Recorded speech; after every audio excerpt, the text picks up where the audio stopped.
개장 초에는 좀 버틸까 싶었는데 아닙니다. 지금 코스닥이 1.3% 정도까지 하락하고 있습니다. 아래쪽으로 방향이 뚜렷하게 잡혀 있는 상황인데요. 그러면 키워드 놓고 시장 분석해 보겠습니다. 유한타증권으로 갑니다. 박진희 부장입니다. 안녕하세요. 네, 안녕하세요. 주말 지나도 여전하네요. 어렵습니다. 어떻게 보고 계세요? 네, 시장 상당히 좀 어려운 흐름 보실 수가 있겠습니다. 계속 말씀드리지만 5월 중순 지나야지야 뭔가 좀 안개가 살짝 거칠 수도 있지 않겠나라는 생각을 해보게 됩니다. 이번 주에도 주요 이벤트 상당히 많죠. 내일은 새 정부 출범하고요. 오늘 혹시 또 러시아 전승기념일 뭐 이런 부분이 있고, 목요일날 또 만기 있고요. 또 수요일날 뭐 미국 물가지수 발표하는 부분이 있습니다. 그래서 시장이 상당히 조금 부담스러워하는 부분들이 많은데요. 역시 가장 핵심은 물가, 인플레. 이런 부분이 계속 부담이 되겠습니다. 미국 고용지표 잘 나왔는데도 불구하고 시장이 하락을 한 모습은 역시 지금은 고용이 좋지만 앞으로 경기 침체로 가게 되고 비용 부담이 생겨서 기업들이 실적이 안 좋아지면 고용이 안 좋아질 수 있을 거야 라는 우려감이 미국 시장을 계속 하락으로 만들고 있다라고 보시면 좋겠습니다. 오늘 우리 시장도 전반적으로 좀 분위기는 약세입니다. 뭐 종목별로 막 특별히 막 폭락하는 종목은 눈에 안 보이는데요. 고르게 많이 빠지고 있다라고 보시면 좋겠습니다. 그중에서도 조금 강세권에 있다라고 생각하시는 것들은 그동안 좀 많이 빠졌던 종목들이라고 보시면 좋겠습니다. 오늘 영화관 업체들도 좀 강세 보여주고 있는 모습 보실 수가 있겠고요. 하이닉스, 삼성전자도 선전해주고 있는 모습 보실 수가 있겠습니다. 또한 전반적으로 그동안 좀 많이 올랐었다가 최근에 조정을 계속 이어받고 있는 여행 항공주들도 계속 약세 분위기 환율 때문에 부담이 이어지는 모습 보실 수가 있겠고요. 지난주부터 들썩거리기 시작했던 5G 관련이나 통신 관련 장비주들도 오늘 초강세 보여주고 있는 모습 보실 수가 있겠습니다. 또한 정유주들도 강세 흐름 이어나가고 있는 모습 보실 수가 있겠고요. 상대적으로 좀 2차 전지가 좀 약한 모습 보실 수가 있겠습니다. 낙폭이 컸었던 게임 섹터나 플랫폼 섹터주들도 일정 부분 좀 반등하는 모습들이 좀 나타나고 있는 게 좀 눈에 띄고 있고요. 제약바이오 섹터주들도 좀 각개전투 현상이 좀 나타나고 있다고 보겠습니다. 전체적으로 좀 소비주 부진한 모습 나타나고 있습니다. 그러면은 첫 번째 키워드 보겠습니다. 미증시에서는 성장주들이 상당히 좀 약했었는데 우리 증시에서는 성장주, 그런데 여기서 조건이 붙습니다. 낙폭과대 성장주들이 상대적으로는 좀 선전을 해주고 있습니다. 과연 이어질 수 있을 것인지 여기에 의미를 찾아주시죠. 네, 지금 뭐 미국도 마찬가지가 되겠고 국내도 마찬가지가 되겠습니다. 성장주 상당히 고밸류에서 지금 계속 밸류를 하락시키고 있는 모습 보실 수가 있겠는데요. 제가 어느 좀 레포트 좀 봤는데 과거에 뭐 금융위기 뭐 요때 제외하고는 지금이 뭐 성장주들의 하락이 가장 강하다. 고밸류에서 이제 밸류를 깎아내리고 있어서 최근에 단기전에 하락폭이 가장 심하다라는 좀 얘기를 봤습니다. 그래서 최대로 많이 빠졌을 때가 한 20% 정도 이제 깎였다고 그러는데 지금 한 17 정도 뭐 이렇게 와 있다라고 하는 것 같더라고요. 근데 전반적으로 국내 업체들도 보시면 아시겠고 미국도 마찬가지가 되겠습니다. 금리가 상승하는 시기다 보니까 성장주를 싫어하는데요. 성장주가 가격이 빠지면 다시 또 가치주가 될 수 있는 상황이라고 보시면 좋겠습니다. 실적은 계속 나오는 기업이죠. 그래서 코로나 시대 때 워낙 잘 갔었기 때문에 그만큼을 향유하지 못할 것에 대한 우려감이 주가를 계속 누르고 있는 상태인데요. 단기적으로 워낙 빠져 있다 보니까 바닥권에서 좀 반등이 나오고 있는 모습, 지수가 잘 버티는 원인이라고 보시면 좋겠습니다. 지금 네이버, 카카오 상승세 보여주고 있고요. 하이닉스, 삼성전자도 잘 잡아주고 있는 모습 보실 수가 있겠습니다. 또한 그동안 하락이 심했었던 게임 섹터주들도 어느 정도 좀 선전하는 흐름이 나오면서 하방으로 조금 안정감이 있습니다. 최근에 코인들 많이 빠지면서 같이 연동한 흐름인데요. 워낙 많이 빠졌기 때문에 가격적인 메리트가 일정 부분 좀 동반이 되고 있다라고 보실 수가 있겠습니다. 펄어비스도 외국인들이 다시 좀 저점에서 매수를 해주는 모습 나타나고 있고요. 지금 네이버, 카카오도 워낙 낙폭 과대 상태 속에서 저가 매수세가 조금씩 들어오는 모습 보실 수가 있겠습니다. 역시 카카오도 외국인 매수가 잡히고 있고요.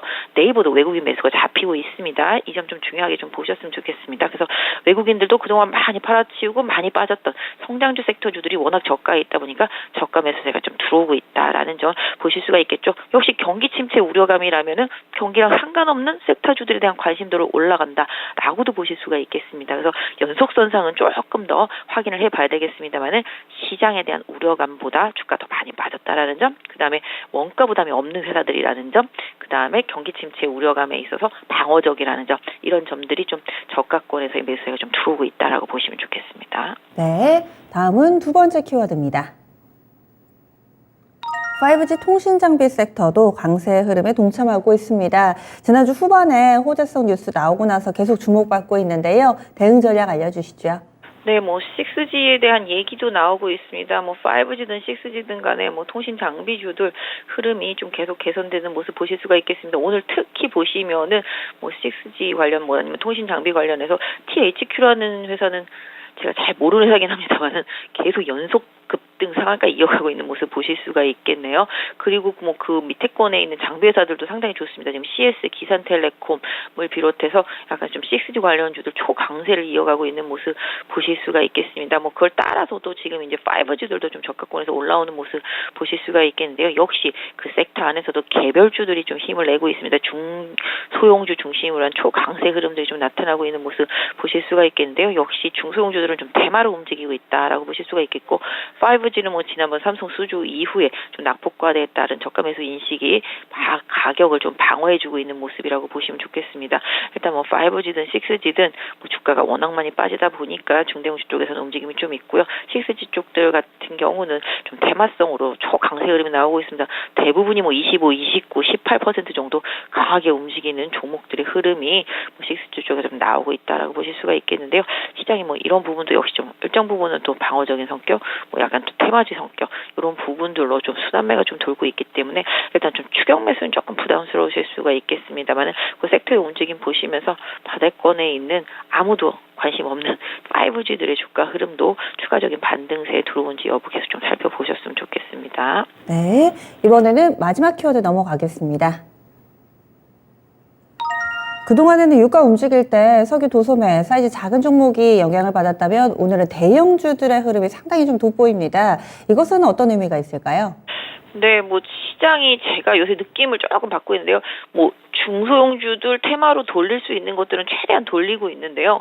반면에 많이 빠졌던 낙폭과대 중대형주 쪽으로도 계속 좀 저가 매수세는 일정 부분 좀 들어오고 있는 느낌? 이런 부분들이 좀 있습니다. 최근에 보시면 이제 화학도 중소형주 위주로 많이 올랐었는데요. 뭐 그 외에 중대형주 단들도 전 저점을 좀 깨지 않는 조정세와 반등이 계속 순환적으로 좀 이어지고 있는 모습 보실 수가 있겠고, 정유주들도 이제 워낙 좋다 하는데도 못 갔었는데요. 뭐 지금은 상대적으로 조금 강세 보여주고 있습니다. SL 같은 경우는 외국인과 기관 맨날 사주고 있는데도 주가가 막 급등보다는 서서히 완만한 상승세를 보여주고 있고요. 최근에 좀 많이 조정을 받은 SK이노베이션도 오늘은 좀 빨간불 켜고 있는 모습 보실 수가 있겠습니다. SK온이 좀 부진했었기 때문에 SK이노베이션이 상당히 조금 약한 흐름 보여왔었는데요. 오늘은 조금 반등하고 있습니다. 상대적으로 좀 SK가 이제 SK실더스 상장 안 한다고 하면서 하락폭이 좀 큰 모습 보실 수가 있겠습니다. 그래서 전체적으로 놓고 본다라면은 정유 쪽들도 그렇고요. 최근에 뭐 가스라든지 뭐 원전이라든지 다 대부분이 에너지와 관련 있는 섹터들이지 않겠습니까? 그러다 보니까 지금의 인플레이션 환경에 대해서 시장이 또 계속 반응을 하고 있다라고 봐주시면 좋겠습니다. 그래서 지금 뭐 인플레랑 관련해서 본다라면 뭐 요새 최근에 살짝 뭐 비철금속류들도 빠지고 뭐 철강 뭐 이런 부분들도 견조하게 움직임이 있습니다만은 결국은 경기 침체로 가면은 원자재 소비가 줄어들 수 있을 것에 대한 우려감 이런 부분들이 일정 부분 있겠습니다만 지금 공급이 잘 안 되고 있는 부분들 이런 부분들도 좀 고려는 해봐야 되겠습니다. 그래서 지금 이제 러시아 전쟁이 어떻게 이어질지는 모르겠습니다만은 지금의 원자재 인플레이션은 뭐 전쟁이 끝난다 하더라도 급속도로 좋아지지는 않을 수 있다라는 점 이런 부분들은 좀 고려를 해서 시장을 좀 보셔야 될 것 같은데요. 일단은 지금 정유주 섹터주들 같은 경우는 뭐 배당도 좋고 시장에서 좀 방어적인 성격의 가격 메리트 흐름이 나오고 있다고 보시면 좋을 것 같고, 원자재 전반을 봐드린다라면은 철강주도 오히려 지금의 조정은 가격적인 메리트를 좀 고려한 저가 매수세가 좀 필요한 구간이다. 그래서 철강주들하고 뭐 정유주들 그다음에 또 낙폭과대한 뭐 화학주들 같은 경우는 좀 중기적으로 지금 단기보다는 그렇습니다만은 그래서 요런 뭐랄까요, 인플레 뭐 이런 부분에 조금 대응적으로 볼 수 있는 원자재 섹터 내에서 실적이 좀 견조한 기업들 같은 경우는 좀 꾸준히 좀 관심이 필요한 구간이라고 보겠습니다. 네. 그러면은 오늘은 오프닝 픽 어떻게 잡으셨어요? 네, 시장 상당히 어렵습니다. 저도 지금 계속 제가 좋다 하는 섹터주들은 뭐 다들 아시겠습니다만 저는 이제 건설 기계 섹터주들 계속 좀 긍정적으로 좀 보고 있습니다. 오히려 좀 조정은 좀 기회다라고 보실 수가 있겠습니다. 그래서 철강과 건설 기계, 그다음에 좀 낙폭과대 건설주들도 좀 주가가 추가적으로 좀 조정을 받은 상태이기 때문에 전저점 하회하지 않는다면 경기 민감주 섹터주들 중심으로 해서 인프라 투자 관련주들, 좀 정책 관련주들 뭐 이런 부분들에 좀 저가 매수세를 조금 해보시고요. 또 최근에 또 방향 잡다가 좀 조정받고 있는 섹터주들 좀 반도체 소부장 섹터들이 일부 있겠습니다. 그래서 이런 쪽들도 계속 좀 관심은 좀 필요하다고 보여지고 있습니다. 특히 개인적으로는 조금 카카오나 네이버 낙폭과대 상태라서 좀 가격적인 메리트를 보면서 경기 방어적인 성격이 좀 저감해서 좀 유효하다고 보겠습니다. 그래서 낙폭과대 성장주들에 대한 단기 트레이딩 전략과 뭐 주도적으로 움직이던 섹터주들의 조정 내지는 최근에 바닥을 찍었던 민감주들의 조정을 좀 가격적인 메리트로 좀 보시는 전략이 좋겠다. 그래서 가장 크게 보면은 이제 건설 기계 섹터주들 하고요.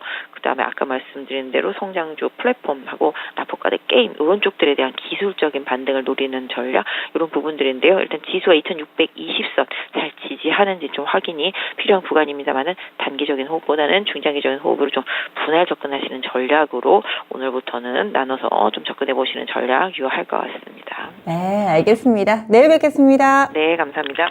네, 지금까지 지니스 오프닝 픽이었습니다.